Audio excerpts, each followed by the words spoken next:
सिद्धेभ्यः।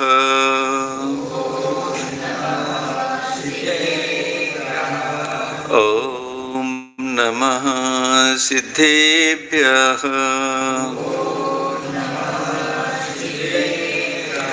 लक्ष्मी निवास निलयं विलीन विलयं निधाय हृदि वीरम् आत्मानुशासनमहं वक्षे मोक्षाय भव्यानाम्। पंच परमेष्टि भगवान की, 2400 तीर्थंकर भगवान की, देवादिदेव 1008 श्री आदिनाथ भगवान की, परम पूजाचार्य श्री शांति सागर जी महाराज की, परम पूजाचार्य श्री विमल सागर जी महाराज की, परम पूजाचार्य श्री सन्मति सागर जी महाराज की, परम पूजा आचार्य गुरुदेव श्री सुंदर सागर जी महाराज की, गुरुदेव समंत भद्र स्वामी की जय। नमस्ते।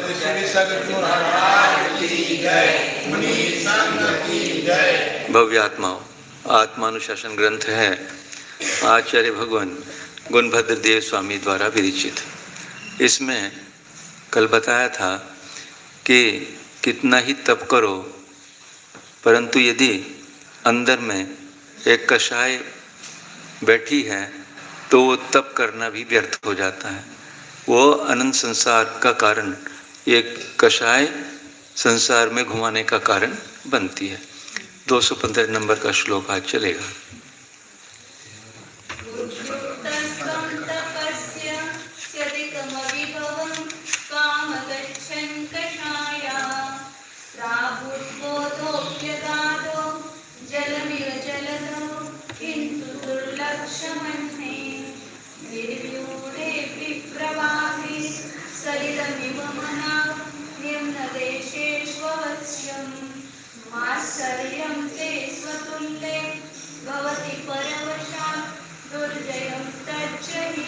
हाँ, बता रहे हैं कि हे भव्य जीव, उद्युक्त त्वम तपस्यसि, तो तप करने में उद्यत हुआ है, यानी उत्साह पूर्वक तप करना चाहता है, उसमें उद्यत हुआ है।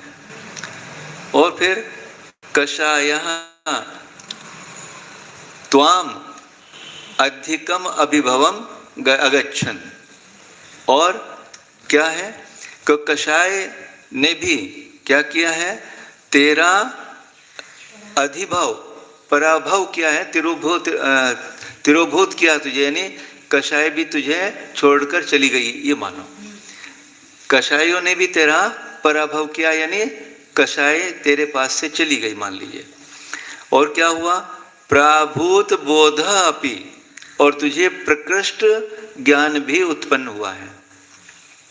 ऐसा होने पर भी अगाध जलम इव जलधौ, जैसे समुद्र में बहुत पानी होता है, उस जल की तरह तुझे ऐसा बहुत ज्ञान भी प्राप्त हो गया है। कर किंतु इतना सब होने पर भी क्या क्या हुआ है, तू तपस्या करने के लिए भी उद्यत हुआ है, कषाय भी तेरी मंद हो गई है, और ज्ञान भी तुझे बहुत प्राप्त हो गया है। किंतु ऐसा होने पर भी दुर्लक्ष्यम अन्य है, जो दूसरों के द्वारा नहीं देखा जा सकता। क्या है ऐसी चीज दूसरों के द्वारा नहीं देखा जा सकता? क्या चीज ऐसी है? मेरे अंदर जो बुराइयां हैं, मेरे अंदर जो अज्ञानता है, या मेरे अंदर के दोष जो दूसरों को दिखाई नहीं दे सकते, वो मैं ही जान सकता हूँ। मात्सर्य भाव, ईर्ष्या भाव, यही होता ना मात्सर्य क्या है? ईर्ष्या भाव। कैसा ईर्ष्या? माता जी को बहुत ज्ञान है, मुझे तो नहीं है, तो उनके ज्ञान के प्रति ईर्ष्या। वो तो बहुत तपस्या करता है, उसके तपस्या के प्रति ईर्ष्या। लौकिक जन, उसके पास तो बहुत धन है, उसके धन के प्रति ईर्ष्या। या बहुत रूप वाली है, उसके रूप के प्रति ईर्ष्या। तो ऐसा जो मात्सर्य भाव है जो मेरे अंदर है, परंतु आप उसको जान नहीं पाओगे, जो दूसरे के द्वारा अन्य ही दुर्लक्ष्य हैं। दूसरे के द्वारा नहीं देखा जा सकता है, उसको कैसी उपमा दी? निर्व्यूढ़े अपि। कैसा है वो? निर्वूढ़, यानी जैसे निर्वूढ़े अपि प्रवाहे सलिलम एव, जैसे प्रवाह बहता है, जल का प्रवाह बहता है, उसके सूखने पर भी थोड़ा सा जल नीचे बचा रह जाता है। मनाग निम्न देशेषु अवश्यम, यानी थोड़ा सा, जैसे प्रवाह बह रहा था, अब वो प्रवाह सूख गया है, फिर भी थोड़ा सा जल नीचे बचा रहता है। उसी तरह से जो कषायों का प्रवाह बह रहा था, वे कषाय समाप्त होने पर भी थोड़ा सी नीचे बची हुई है। मनाग माने थोड़ी सी, निम्न, हाँ नहीं दिखाई देता। निम्न देशेषु, निम्न देश में, अवश्यम थोड़ा सा पानी रह जाता है। ऐसा क्या है वो? मात्सर्य, वो ऐसा द्वेष भाव देखो अपने अंदर। साधुओं के लिए कह रहे, तो इतनी तपस्या के लिए उद्यत हुआ है, कषाय कम हो गई, ज्ञान भी बहुत कर लिया, पर तेरे अंदर अभी जो मात्सर्य भाव है, ईर्ष्या रूप भाव है। कैसा? ज्ञान के प्रति ईर्ष्या, उसको बहुत ज्ञान है, मेरे में नहीं है। तपस्या के प्रति ईर्ष्या, और कितने ईर्ष्या के कितने भेद हैं, जरा जरा सी बात में ईर्ष्या करना। तो कहते हैं कि थोड़ा सा भी यदि तेरे अंदर अभी ईर्ष्या का भाव है, जो अन्य लोगों को दिखाई नहीं देता, जैसे नीचे जल प्रवाह बहन के सूख भी गया, फिर भी नीचे प्रदेश में रहने वाला जो जल है वो दूसरों के दिखाई नहीं देता। ते स्वतुल्य है भवती, वे स्वतुल्य मेरे समान, परवशाद यानी कर्म के वश से जो तेरे अंदर ये मात्सर्य भाव है, दुर्जयम, और जिसको जीतना बहुत दुर्जय है, जिसको जीतना बहुत कठिन है। हाँ देखो, कई बार तुम मास्टर जी, माता जी, अंदर देख के ऐसा खेद थोड़े समय के लिए होता है कि संसारी प्राणियों को किस तरह से ये भाव है, क्यों नहीं ये ईर्ष्या के भाव खत्म होते इनके, कैसे ईर्ष्या के भाव भरे हुए हैं। जरा जरा सी बात में ऐसी ईर्ष्या कर लेते हैं, और क्या है, कितने संसार का बंद कर लेते हैं। तो ऐसा जिसको जीतना दुर्धर है, कठिन है, ऐसे को तत् जहि, तो जीत, तो उसको ये मात्सर्य भाव को जीत, किसी के भी प्रति क्यों होना, चिंतन करो, मैं दूसरे का कुछ कर सकता हूं क्या? कर सकता हूं क्या मैं दूसरे का कुछ? कर ही नहीं सकता, और दूसरा भी मेरा कुछ नहीं कर सकता। क्यों? यदि कोई गोली मारे या शस्त्र से घात करे तो उसने मुझे मार दिया ना, मार ही नहीं सकता, उसके अंदर वो शक्ति नहीं। उस समय ये मान करना कि मेरे आयु कर्म का अब नजदीकता है, समीपता है, तभी तो ये ऐसा निमित्त बना है। नहीं तो ये यदि आयु कर्म मेरा है तो मार नहीं सकता। आज शांतिनाथ भगवान का जब चरित्र पढ़ते हैं तो एक कथा आई थी, वहां पर राज दरबार लगा हुआ था राजा का, शांतिनाथ भगवान राजा ही थे उस समय। तो एक कबूतर, उसके पीछे बाज लगा हुआ था मारने के लिए, पकड़ने के लिए उसको।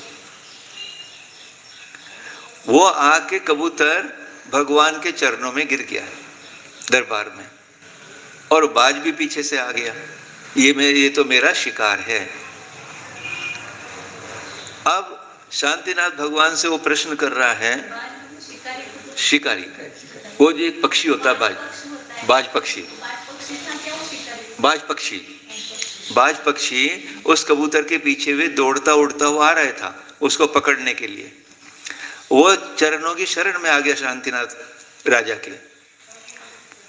और वो बाज कह रहा है शांतिनाथ भगवान से राजावस्था में कि ये मेरा शिकार है, मेरा भोजन है, आप इसे मुझे दे दो। यदि ये मुझे नहीं मिला तो मैं बहुत क्षुधा से त्रसित हूं, भूख लगी है, मैं मर जाऊंगा। अब भगवान क्या करे? एक तो वो शरणागत कबूतर मेरी शरण में आया है, और ये बाज पक्षी भी मरने के लिए तैयार है, पर वो तो स्वयंभू थे, जन्म से स्वयंभू होते हैं तीर्थंकर। तो उन्होंने क्या निर्णय लिया होगा मालूम? क्या करना चाहिए? कबूतर को दे देना चाहिए। यदि नहीं देते तो वो मरता है, एक न एक का तो घात हो ही रहा है। तो ऐसा तत्व ज्ञान था उनको। तो वो बाज से बोले कि देख, यदि तेरी आयु नाश को प्राप्त हो रही है तो तू इस कबूतर को खाने के बाद भी मरेगा।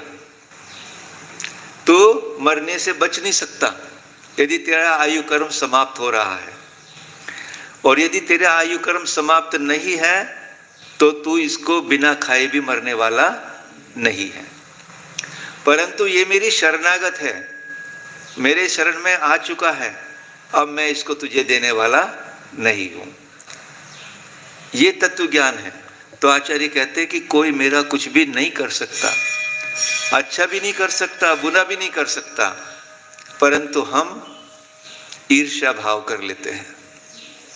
अपने अंदर देखना कैसे कैसे ईर्ष्या भाव चल रहे आजकल। चल रहे नहीं चल रहे? अरे हम किसी का कुछ नहीं कर सकते।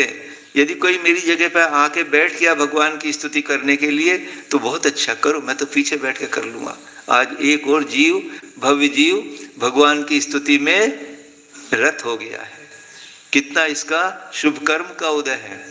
यदि ऐसा सोचेंगे तो अपने भी शुभ भाव बने रहेंगे और दूसरे को भी आकुलता नहीं। परंतु नहीं, हम दूसरे को ऐसा करते हुए देख भी नहीं सकते। ऐसा वो कैसे कर सकता है? देखो अपने परिणामों को, तुमने क्या कर लिया, उसका तो कुछ नहीं बिगड़ रहा। तुमने अपने परिणामों को ही कलुषित करके अपने संसार को बढ़ा लिया। हमारी दीक्षा का समय था, घर में ही थे, घर त्याग नहीं किया था। तो गांव के, कानपुर के 5-6 संभ्रांत व्यक्ति घर पर रात को आ गए। भैया जी क्यों दीक्षा ले रहे हो, सब बढ़िया चल रहा है, यहाँ तो ऐसा है वैसा है। उनमें हमारा एक मित्र भी था जो रोजाना खड़े होकर मंदिर में बोलता था अभिषेक के समय पे, उन्हीं के हाथ में माइक। उन्होंने भी कहा ये। मैंने उनसे कहा आप भी ऐसी बात क्यों कर रहे हो? तुमने मालूम है क्या कर लिया अभी इतने देर में? जो कोई संयम के मार्ग पर चल रहा है उसको आप रोकने के लिए आए हो, तो आपने क्या कर लिया? ऐसे निधत्ती और निकचित कर्मों का बंध होता है कि तुम्हें कितने भवों में भी दीक्षा नहीं मिलेगी। ध्यान रखना इस बात का। यदि किसी को भगवान की भक्ति करने के लिए रोकोगे, आप उसमें निमित्त बनोगे, ऐसे कर्मों का बंध होगा, तुम्हें अगले भवों में भगवान की भक्ति करने को नहीं मिल सकती। ध्यान रखना है इस बात का। तो कभी भगवान का कोई कार्यक्रम हो, कभी किसी को रोकना मत। आओ आओ, ध्वजाएं लगाई जाती हैं चारों तरफ। अभी कल ला के दिखाई थी मुझे ध्वजा, हमारे पास 100 ध्वजा है, 200 ध्वजाएं हैं। मैंने चारों तरफ मंदिर में भी लगा देना, मंडप में भी लगा देना। वो ध्वजाएं क्यों लगाई जाती हैं? जब वो फहराती हैं तो वो संदेश देती है कि भव्य जीवो आओ आओ आओ, भगवान की भक्ति में लीन हो जाओ। और हम क्या कर रहे हैं? देखो अपने अंदर विचार करके। ऐसा प्रायश्चित आना चाहिए कि 2 दिन 3 दिन 4 दिन या इस भाव में हमने अपने परिणामों को विकृत करके कितने कर्मों का बंध कर लिया और कर रहे हैं। कितना चिंतन चलता है कि कितना ये जीव कैसे कैसे कर्मों का बंद कर ले। तो आचार्य कहते हैं कि यदि तू तपस्या में लीन हुआ है, तेरी कषाय भी उपशमित हो गई हैं, तुझे बहुत ज्ञान भी हो गया है, फिर भी यदि एक कोने में पड़ी हुई है, क्या ईर्ष्या भाव, मात्सर्य भाव, जो जिसको जीतना बहुत कठिन है, उसको तू छोड़, उसको निकाल। यदि कैंसर की एक कणिका भी रह जाए अंदर, ग्रंथि होती है ना, एक गांठ, जिसकी बायोप्सी एक टुकड़ा लेके पता करते कि कैंसर है या नहीं, बायोप्सी करते ना, फिर उस ग्रंथि को निकालने का, पूरे को निकालने का, कट करने का प्रयास करता है सर्जन, और ग्रंथि में से यदि जरा सा भी एक कीड़ा मात्र भी रह जाए तो क्या होगा, फिर पूरा कैंसर बन जाता है। इसी तरह से ये कषाय ईर्ष्या भाव, यदि जरा से भी ईर्ष्या भाव तेरे अंदर है तो तू इसको निकाल, नहीं तो क्या होगा, ये तेरा सब किया कराया कुछ भी काम नहीं आएगा। तुझे जिस मार्ग पे चला था, मोक्ष मार्ग पे, मोक्ष प्राप्त करने के लिए चला था, तो किनारे पर नहीं पहुंच पाएगा। तो इस छोटे से थोड़ी से, देखो कल भी बताया था, 10वें गुण स्थान में भी एक सूक्ष्म लोभ, जरा सा कहने को मात्र है सूक्ष्म लोभ, पर जब उसको पढ़ते हैं तो कितना है वो, उसके अनंत अनंत अनंत टुकड़े करते चले जाओ, उसमें से बस एक कणिका मात्र बची हुई है। इतना सूक्ष्म है वो। कृष्टि, अनुकृष्टि, कितने सूक्ष्म कृष्टि, वे करते करते भी, क्रश करते करते भी एक अणु परमाणु मात्र जैसा है वो सूक्ष्म लोभ, बहुत बड़ा नहीं है, परंतु वो लोभ भी यथाख्यात चारित नहीं उत्पन्न होने देता। तो तेरा ये मात्सर्य भाव, तेरा ये ईर्ष्या भाव, 10वें गुण स्थान तक कितने कर्मों की तूने गुण श्रेणी निर्जरा कर कितने कर्मों का नाश कर लिया है, फिर भी सूक्ष्म लोभ बचा हुआ है। अभी तो तपस्या कर रहा है, कषाय भी कृष्ट कर ली, फिर भी तेरे अंदर यदि जरा सभी ईर्ष्या भाव है तो तुझे मोक्ष मार्ग में वो बाधक हैं, तो उसको तू निकाल के नाश कर। आगे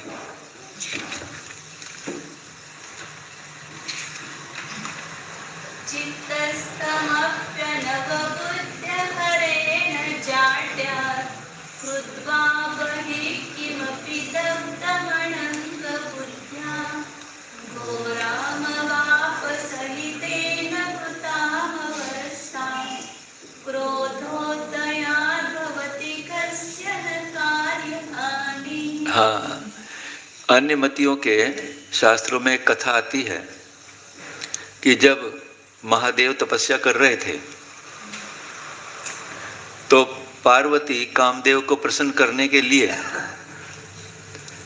अनेक अनेक हाव भाव करने लगी। कामदेव भी उस समय पुष्पवृष्टि मतलब उसके ऊपर आसक्त होकर अनेक अनेक करने लगा। ये बात महादेव को पता लगी तो महादेव ने अपनी तपस्या के बल से उस कामदेव को नष्ट कर दिया। वो तो पार्वती में आसक्त था। तो यहाँ वही बता रहे, चित्तस्थम अपि अनबुद्ध हरेन जाड्यात् क्रुद्ध्वा क्रुद्ध्वा बहि किमपि दग्धम अनंग बुद्ध्या। हरेन माने हरि के द्वारा, महादेव के द्वारा, जाड्यात् यानी मूर्खता से, अज्ञानता से, क्रुद्ध्वा क्रोधित होकर, बहि किमपि बाहर स्थित किसी भी को, कहते हैं ना कामदेव बाहर में, दग्धम जला दिया था, किसको, किसी अन्य को, अनंग बुद्धिया कामदेव की बुद्धि से कि ये कामदेव हैं, इसको, वो तो पार्वती में आसक्त था, कामदेव मेरी पार्वती में कैसे आसक्त हो सकता है, इसलिए उसने उस बुद्धि से कि ये कामदेव है उसको अज्ञानता से उसका जला दिया, नाश कर दिया। परंतु वो वास्तव में कामदेव नहीं था।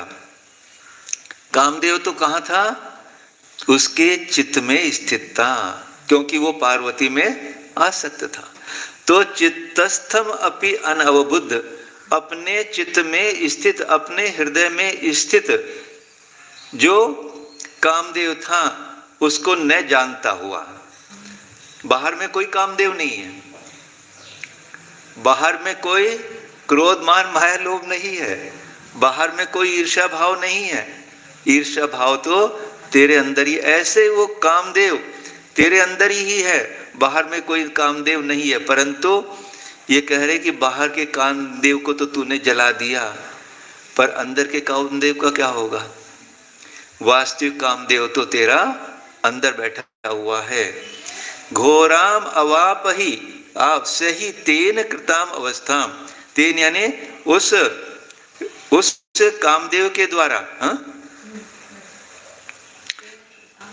कृताम अवस्थाम सही, घोराम यानी उस भयानक अवस्था को क्या प्राप्त किया, किस कारण से? क्रोधोदयाद, क्रोध के उदय से।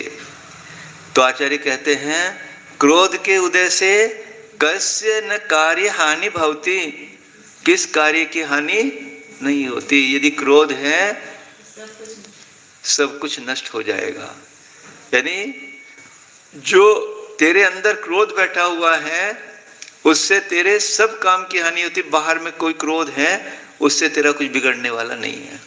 वास्तव में क्रोध तो तेरे अंदर है, तो उस क्रोध को नाश करने का कोशिश कर तो तेरा कार्य होगा।